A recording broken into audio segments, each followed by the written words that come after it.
اور یہ والی بیماری اس وقت ہمارے یہاں بھی آ چکی ہے۔ اب یہاں پر یاد رکھیں کہ اگر کوئی یہ کہے کہ اشرف الانبیاء یا ائمہ علیہم الصلوۃ والسلام کے پاس جو کچھ ہے وہ اللہ کا دیا ہوا نہیں ہے، یا اللہ دے کے خود ریٹائر ہو گیا ہے، جس کو کہا جاتا ہے تفویض، کہ اللہ نے دے دیا ہے اب اس کے پاس کچھ نہیں ہے، دے کے وہ ہٹ گیا ہے، یہ تفویض ہے اور یہ بھی باطل ہے، اور ایسا ہمارے کوئی نہیں سوچتا، اور نہ کوئی یہ سوچتا ہے کہ جو ان کے پاس ہے اپنا ہے۔ ہم میں سے کون ایسا ہے جو یہ سوچتا ہوگا کہ اشرف الانبیاء کو اللہ نے خلق نہیں کیا؟ ہے کوئی ایسا؟ کون ایسا ہے جو یہ سوچتا ہوگا مولا امیر المومنین کو اللہ نے خلق نہیں کیا؟ کون ایسا ہے جو سوچتا ہوگا کہ معصومین کے پاس جو کچھ ہے وہ اللہ کا دیا ہوا نہیں ہے، ان کا اپنا ہے؟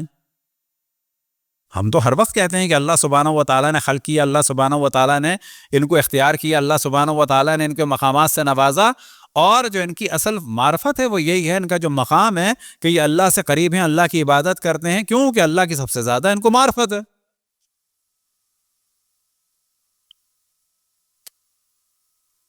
تو اب اگر اس طرح سے سوچا جائے تو کہیں پر بھی کوئی نہ غلو ہے نہ کوئی برائی ہے، اس میں کچھ نہیں ہے۔ جو بھی کچھ تصور کیا جائے اور کہا جائے کہ سب اللہ کا ان کے پاس دیا ہوا ہے، صحیح ہے، کوئی شرک نہیں ہے۔ کس کا دیا ہوا ہے؟ اللہ کا دیا ہوا ہے۔ کس طرح سے کرتے ہیں؟ اللہ کے اذن سے کرتے ہیں۔ کیوں کرتے ہیں؟ کیونکہ اللہ سے قریب ہیں، اللہ کا دیا ہوا ہے۔ ولایت ہے ان کے پاس، اللہ کی دی ہوئی ہے۔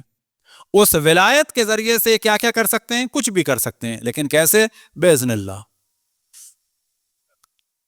اور یہ عین توحید ہے۔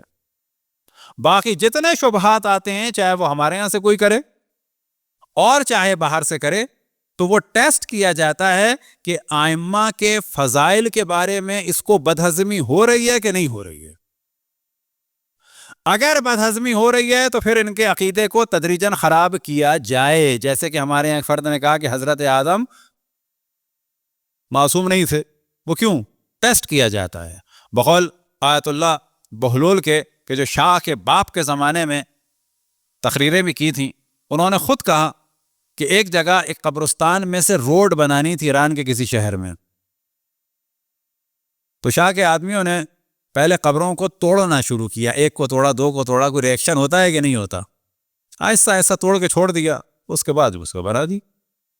تو ہر قوم کو دیکھا جاتا ہے کچھ ہوتا ہے کہ نہیں ہوتا ہے، اور اگر آپ کو کہیں محسوس ہو رہا ہو انحراف آ رہا ہے اور آپ اس پر مطمئن ہو گئے تو اس کا مطلب ہے اب دوسرا کام ہوگا۔ حضرت آدم کے بعد نوبت آئے گی اشرف الانبیاء تک، اور پھر اس کے بعد کہہ دیا جائے گا کہ جی وہ تو اگر معصوم تھے تو وہ معاذ اللہ کس میں تھے؟ صرف قرآن میں۔ جبکہ آپ کو تعجب ہوگا وہ بعض لوگ اس میں بھی نہیں سمجھتے۔ وجہ کیا ہے؟ کہ ان کو ماننا ہے اشرف الانبیاء سے زیادہ اس آدمی کو جو قول رسول کو حجر و ہذیان و بکواس کہہ رہا تھا۔ بالآخر اس آدمی کا تو کچھ کرنا ہے نا، تو اب اس کو چھوڑیں یا رسول اللہ کو نیچے لے آئے ہیں؟ تو وہاں یہ پالیسی چلتی ہے کہ جن افراد نے غلطیاں کی ہیں ان کی غلطی کو جسٹیفائی کرنے کے لیے رسول اللہ کو نیچے لے آؤ۔ مثال کے طور پر ابسا و تولى، کہ جب ایک نابینے کو دیکھ کے ایک شخص نے منہ بنایا اور چہرہ موڑ لیا، تو ہم یہ کہتے ہیں کہ یہ اصحاب میں سے ایک صاحب تھے۔ آپ کو تعجب ہوگا خود ہماری بات ہوئی بس، کسی اور کی نہیں، خود ہماری۔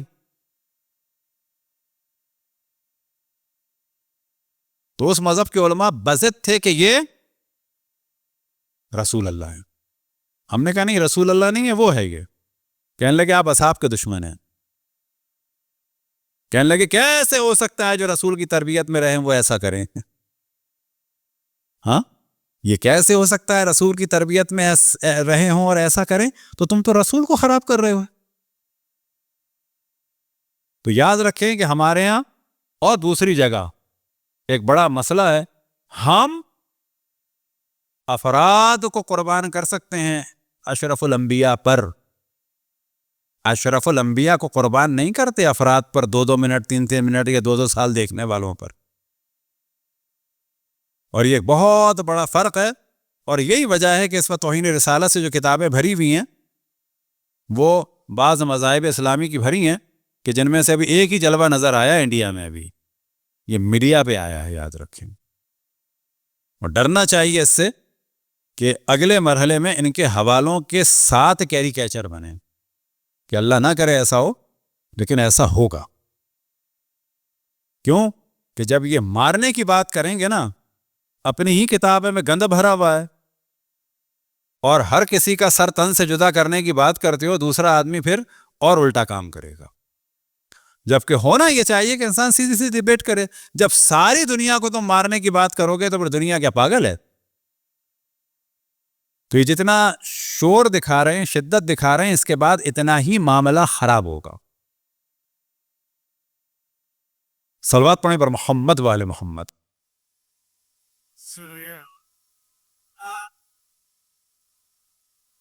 اب مولا امیر المومنین کی کچھ قضاوتوں کو انشاءاللہ بیان کریں گے، کیونکہ اشرف الانبیاء کے صحیح جانشین کی جو صحیح معرفت ہوگی وہ ان کے معجزات سے، ولایت سے، اور پھر ان کے علم سے ہوگی. گو کہ اور ہزاروں چیزیں بھی ہیں فضیلتیں، مولا امیر المومنین کی خالی یہ 2-3 فضیلتیں نہیں ہیں.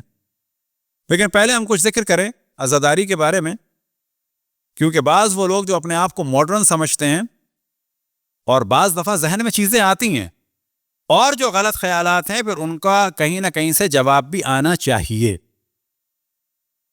اب ان میں سے ایک موضوع یہ آتا ہے، مثال کے طور پر آج کے حوالے سے بات کریں حضرت قاسم کی شادی کے بارے میں. حضرت قاسم کی شادی ہم بھی نہیں پڑھتے، تاریخ میں دونوں طرح سے ہے. زیادہ مشہور یہی ہے کہ نہیں ہوئی تھی، ٹھیک، لیکن بالآخر ہے بھی کہ ہوئی تھی. اب اگر یہ کہا جائے کہ جی حضرت قاسم کی شادی کا ذکر کر کے ہر سال کریکٹر ایسیسینیشن کیا جاتا ہے، تو ایسا کچھ نہیں ہے. اگر شادی کہ جس کا ذکر بالآخر روایات میں ہے وہ شادی ہے، کوئی معذرت معاذ اللہ کوئی حرام کام کی نسبت تو نہیں ہے. اگر کوئی حرام کام کی نسبت دیتا حضرت قاسم کو تو پھر کہا جاتا کریکٹر ایسیسینیشن. شادی کا قول ہے بلا شک. اب یہ شادی کس سے ہے؟ بعض جگہ بیان ہوا کہ امام حسین کی صاحبزادی تھی زبیدہ، ان سے ہے. بالآخر ہے کچھ نہ کچھ. اب یہاں پر ہمیں دیکھنا ہے کہ علماء کرام و مراجع کیا فرماتے ہیں اس مہدی کے بارے میں، لیکن اس میں اعتدال ہونا چاہیے. ایسی کیفیت نہ ہو کہ پھر حضرت قاسم کے نام پر یا حضرت صغرا کے نام پر جو ہے وہ بالکل ہماری آپ کی شادیوں کی طرح مہندیاں ہونے لگیں. نہ، وہ مہندی ہو حسن و ملال کے لیے. آیت اللہ العظمہ بہجت کا فتویٰ ہے، کوئی حرج نہیں ہے. آغا خامنہئی کا فتویٰ ہے، کوئی حرج نہیں ہے. اسی طرح سے آغا سستانی بزرگان اکثر مراجع کا فتویٰ ہے کہ اگر یہ چیز حسن و ملال کے لیے ہے، کوئی حرج نہیں ہے.